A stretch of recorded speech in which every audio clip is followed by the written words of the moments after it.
I want to tell you about the greatest adventure of my life. I think it's changed my life forever. It was truly special.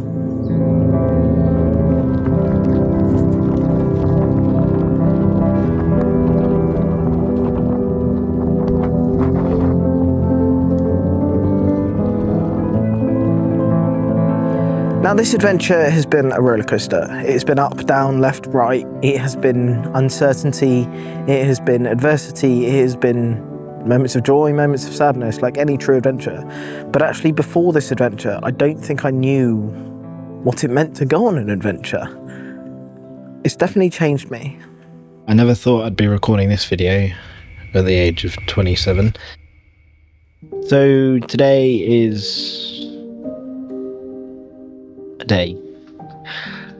Today is the 27th of January in 2025.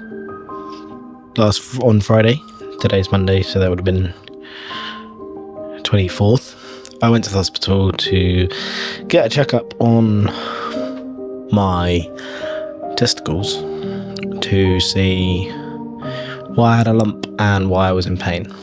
After some inspection scanning, I was informed that I had a tumour in my right testicle and that there was a large chance that this tumour was caused by cancer, which at this point I don't know if it is, and that I was to have that to be removed. The process is to remove that, then to test it. In the meantime, or around that, have full body scans to see if I have cancer elsewhere. The doctor said there's like a 97% chance that the tumours are cancerous. I think that's what he said. Like the moment he said, "Come and sit down. Do you have someone with you?" I knew straight away that best case scenario is that they took the bollock off, we hang up on the wall, we move on. I guess worst case scenario is it's spread and I need treatment, which I don't really want to think about. Before I got diagnosed with cancer, I thought adventures were all about high adrenaline, about high achievement, about pushing the boundaries. You had to be the fittest bloke in the land. You had to climb the highest mountains, be, awesome. And what I've learned, adventures are just moments of facing risk, pushing yourself out of a comfort zone. They're moments of slowing down, sitting in a hammock, taking time to reset, just getting away from daily monotony. And you're going to see those throughout this story that I'm going to tell you of my adventure as we trot back and forth. This film is going to jump around between my monologues during cancer. We're going to talk a bit here with my reflection. We're just not going to necessarily go in an order because adventures aren't necessarily simple 1, 2, 3 steps. They jump around, they're confusing, but in the end they collectively come together to be something greater.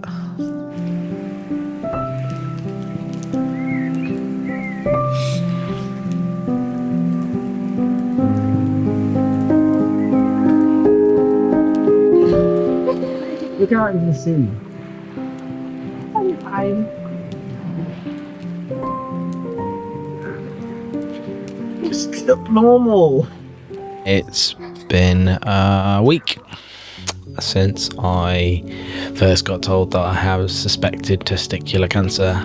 It's been a long week. That's gone well. Got hit by a hockey stick this morning, and that kind of summarises up how it's going. I have only really just started processing it. My best friend has explained more about tumours and cancer to me. It's allowed me to kind of process it more, and I've started to cry, moments of crying. And I was also told this week that the recovery from the op isn't 7 to 10 days. It's 4 to 6 weeks of me not being me. So that's me not climbing. That's not me working that much. So that's going to be really hard. And there's going to be some dark days. I do still struggle to say the words testicular cancer. The stigma just around the fact that it's to do with my testicles feels hard. Like, I don't mind saying I have cancer, but saying I have testicular cancer, that feels like it has a stigma. And maybe this, whatever this turns into, could be something, a vehicle to change that for people. My biggest learning from going through this cancer adventure is that health is the only really thing that matters. You know, like, I thought making money, I thought running a business, I thought growing a 9-to-5, pursuing your career matters, but the day when I got diagnosed and the day when I had my op to have my testicle removed, when I lost my gonad, I couldn't work, I couldn't do anything, and all that I wanted to be was free and to live in the moment, to be healthy. And that's such a massive learning, and I wish I'd learned that quicker. And it's a shame that we have to go through that to learn this. And that actually, as men, we have this stigma of, well, I can not need to go to the doctor when something hurts or when there's a pain. Now, luckily I went, but I could have gone months earlier. You know, it was January of 2025 when I was diagnosed, but I first noticed the symptoms in October 2024. It's just incredible of how important our health is. And if we don't have health, nothing else in the world matters. And nothing else between the health and the moments of clarity matter. You know, for me to be able to adventure, for me to be able to truly live, I need to be healthy.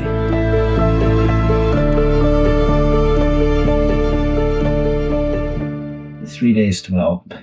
Until today, I got a phone call from the consultant's secretary saying, could I come and see the consultant face to face for my op on Thursday after the results of my CT scan? And that just broke me in seconds. I was climbing at the time. Just because, like, to me, that only means that the CT scan can't be good. As it is, I can't see him until literally before my op. So all I know is that I think maybe that spread somewhere else, and that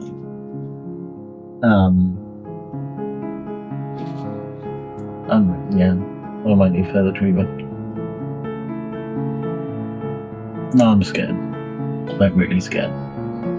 And I'm also scared of how much support I'm getting from everyone else around me. Like, it's so good. And I never thought I'd have that kind of support from people.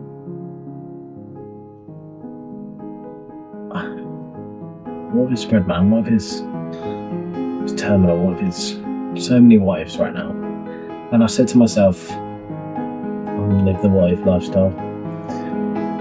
And it's really hard to constantly be saying to yourself that what if isn't something that you need to say, because currently right now I'm fine, and I'll be fine once I'm through all of this, and once I beat it, as someone said. It's just a fucking roller coaster, man, and I'm just only starting the ride. It's operation day. Just woken up, not due in for another 4 or 5 hours, but kind of positive. Just scared of what we're gonna hear news-wise and how it goes, really. It's funny, everything you remember, like, jumps out of bed. Not gonna do that tomorrow.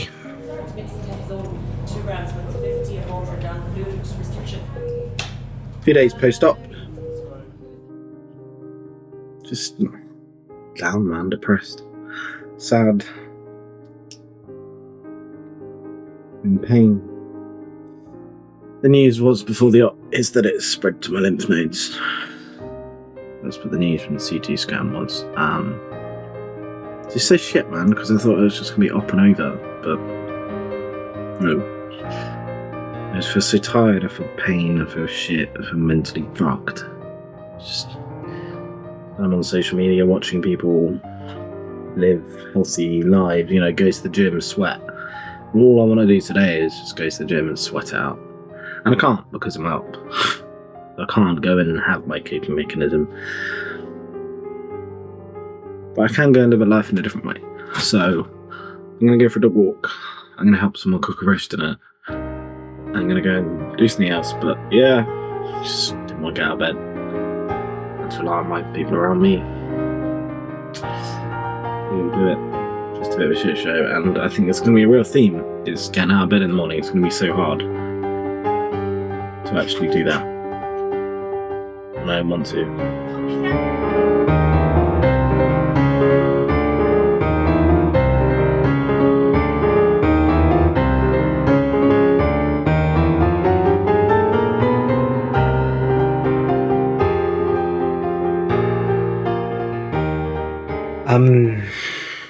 Today's been a really rough day. It would have been 7 days ago today that tomorrow morning I was waking up for my op to have my gonad removed. So tomorrow will be 7 days post-op. I was doing really well with the pain from my op. It's like recovering well. The pain seemed well, and I went out and about yesterday and I thought I was doing really, really good. And then, yesterday evening, it was just so much pain. And then I basically couldn't sleep at all last night. And then today has just been rough again. And someone today was like, Liam, you don't look like you want to be here. Not like I don't want to be here on this world, but I just didn't want to be where I was. Like I'd gone to lunch with a friend, trying to see my friends, spend lots of time. I didn't want to be there. And they're like, why? And I didn't want to tell them. But yeah, I just really didn't want to be there. Someone else dropped off a card this morning. And I think that's when I get most emotional, is when people drop cards off. Because it really shows they care. And Abby said something last night about chemo and about how it's going to really fuck me up. And I'm really fucking scared about how that's going to feel. But I'm still getting up every day and I'm still trying to live my life to the full. Welcome to another van adventure. We are back in the UK and we're in the Lake District adventuring, seeing some university friends, collecting a bit with the UK countryside. I am running and climbing as much as I can, running every day for sure, and I will integrate those into this trip.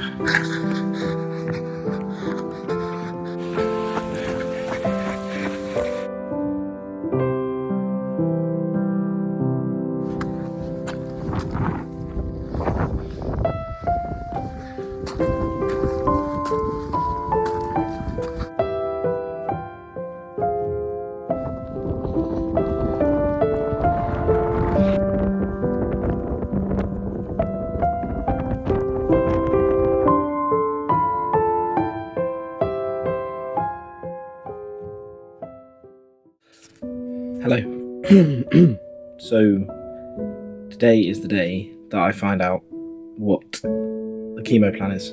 Literally about to leave in 15 minutes time. Pretty scared. Last couple of days have been tatters for me. Worst I've probably ever been. Been chasing insecurity from loads of people, uncertainty from loads of people, but loads of people have come together. My friends this week have been amazing, been invited out on things. I've had a group of my scout friends come online, 15 of them, to show their support, to talk, to show me that they're here. So many people messaging. There's been some other hard mental stuff that I'm trying to go through to negotiate my brain as I reset. But the big thing I'm thinking today is this is the start of the rest of my life. Today is the day we get the plan, we build an adventure, we decide what's next. In fact, I know what's next. We decide where we're going to go, where we're going to see, who we're going to meet, and how we're going to live our lives. I've always flirted with being adventurous. I have the van, I have the skills to climb mountains, I travel, but I've never truly thrown myself in because I've been caught up in the what ifs if I adventure because what if will happen to the rest of my life? What will happen to my career? What will happen to my friends? You know, the monotonous 9-to-5 societal drains have like made me not want to adventure. And cancer's shown me that that's not the case, because your life can change in a second, and when it does, those things don't matter. Your health matters, and the moment you're in currently matters. And that's what adventures show us, is that that moment is truly special. And I think from now on, I am constantly going to be fighting that away from the monotony through to adventure. I sat down this morning to record you another update video because what you've just seen I recorded last week, and I thought my life was going to change again. I thought the consultant was going to say, this is your chemo plan. And she didn't actually. She said, you might need chemo. But she also said, like, don't necessarily need chemo. And that was just like another twist and turn in a plan that I never knew existed and I never knew I needed to do. So hard, like having this ambiguity, not knowing what all this means, not knowing where I'm going, what I can plan, not knowing if tomorrow I'm going to get news that changes the rest of my life. Well, it's been hell. But then this morning she rang. The test results came back, and from the scans and my blood markers, it hasn't fucking spread. I may not be out of the woods yet, because there's a chance it comes back. There's surveillance, there may need to be preventative chemo. But right now, today, I'm in the best spot I've been in a long fucking time. I just want to say how amazing that feels and how happy. And that moment when I hugged my mum and I told her my cancer hasn't spread, seeing the joy on her face is truly special. I'm sitting here recording this video, recording this like final piece to camera in this hammock. And a few days ago, I had a result back that said my blood's come back under normal, and my oncologist has asked me to go and see her again. And actually it's like another reset button, like panic sets back in, you don't know the what ifs, everything in life becomes trivial again. And I think the biggest reminder to myself is that I'd got caught back up in that societal thing. I hadn't been focusing on the adventure. You know, just coming out and sitting in this hammock's an adventure. And this cancer journey is gonna be constantly continuous. The day I finish this film, I probably won't know the finite purse of it, the finite part of what the end of the story is, but that's kind of the joy of adventure. And this grand adventure that I've been on with cancer has changed me forever, because it's reframed what it means to me to be healthy. It's reframed what adventure means. And it's taught me to show so many other people the things I need to do. And I just now want to show people to be healthy, what it